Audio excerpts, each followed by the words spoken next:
Bismillahirrahmanirrahim. Assalamualaikum warahmatullahi wabarakatuh.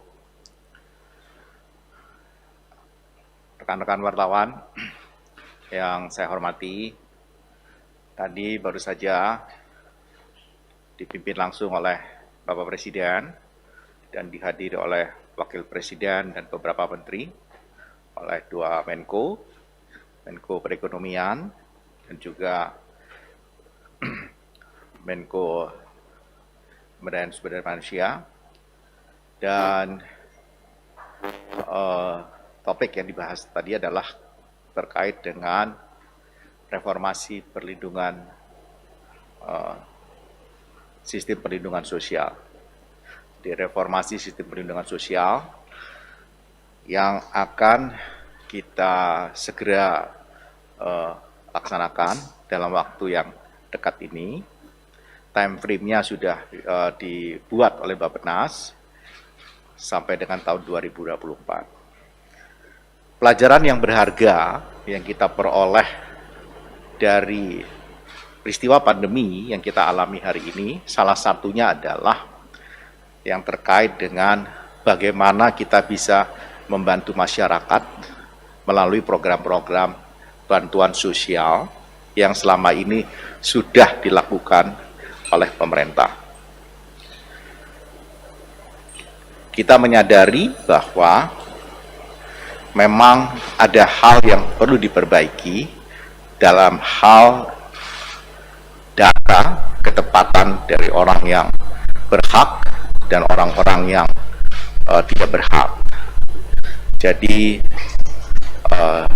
data adalah sebuah keniscayaan yang tidak bisa kita hindari dan menjadi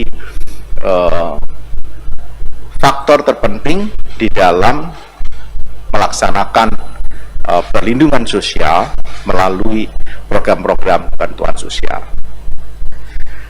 Seperti kita ketahui bahwa ada dua hal yang terkait di dalam sistem perlindungan sosial. Pertama, apa yang disebut dengan bantuan sosial, yaitu yang sifatnya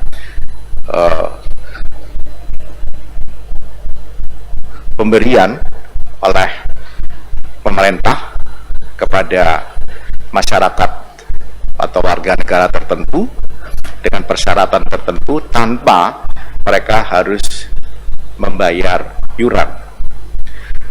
Yang kedua adalah jaminan sosial, di mana ada manfaat yang dapat diperoleh oleh setiap masyarakat, anggota masyarakat, setiap warga negara, sepanjang mereka ikut serta membayar iuran. Tetapi kita tahu persis bahwa tidak semua warga negara Indonesia, semua penduduk Indonesia punya tingkat kemampuan yang sama dalam hal jaminan sosial dan juga dalam hal untuk memperoleh atau tidak memperoleh bantuan sosial. Jadi ke depan ini akan kita susun kembali, kita rancang ulang, kita desain hal-hal yang sudah kita laksanakan hari ini untuk kita integrasikan sedemikian rupa. Pertama, mengenai ketepatan data dengan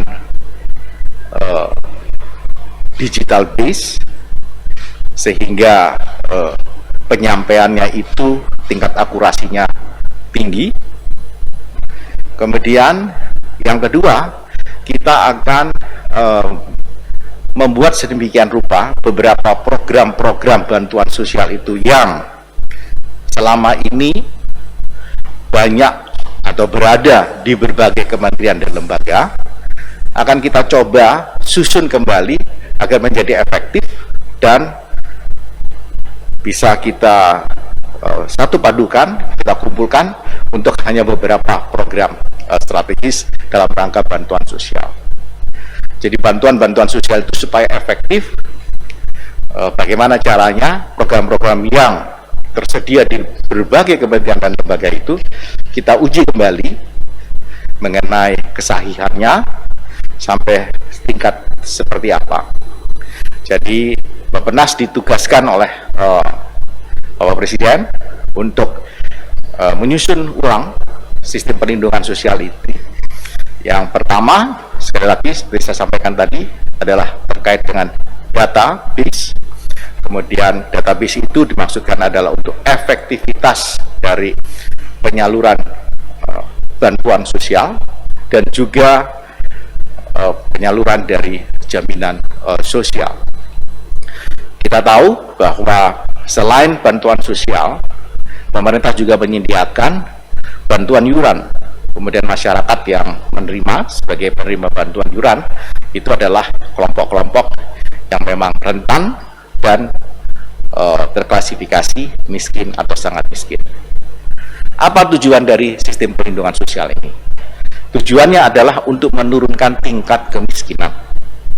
Tingkat kemiskinan kita ingin turunkan, terutama pada level yang paling bawah, yaitu extreme poverty. Extreme poverty kita itu sekitar 2,5 sampai 3%, dan tadi diarahkan oleh Bapak Presiden sampai dengan pada tahun 2024 diharapkan itu bisa menjadi 0%.